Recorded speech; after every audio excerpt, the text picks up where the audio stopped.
হযরত জাবের রাদিয়াল্লাহু তাআলা আনহু খন্দকের যুদ্ধে হুজুর সাল্লাল্লাহু আলাইহি ওয়াসাল্লামের পবিত্র পেটের উপর পাথর বাঁধা দেখে ঘরে এসে বিবি সাহেবাকে বললেন, ঘরে এমন কিছু আছে যা রান্না করে হুজুর সাল্লাল্লাহু আলাইহি ওয়াসাল্লামকে খাওয়াতে পারি?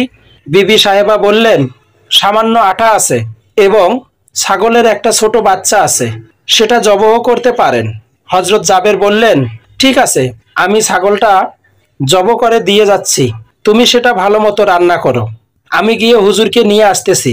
বিবি সাহেবা বললেন, দেখুন সেখানে অনেক লোক আছে, আপনি হুজুরকে চুপে চুপে বলবেন যেন সাথে 10-এর অধিক লোক নিয়ে না আসে।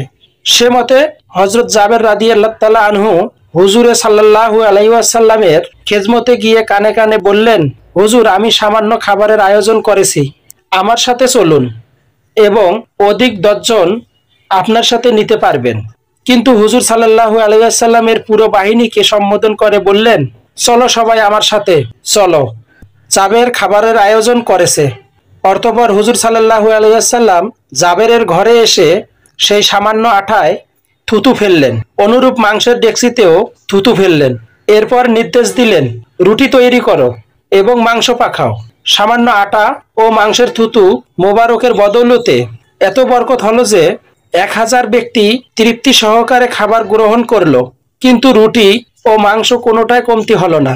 এটা হুজুরের থুতু মোবারকের বরকত ছিল যে সামান্য খাবার 1000 জন তৃপ্তি সহকারে খাওয়ার পরেও অবিকল রয়ে গেল, কোনো কমতি হলো না।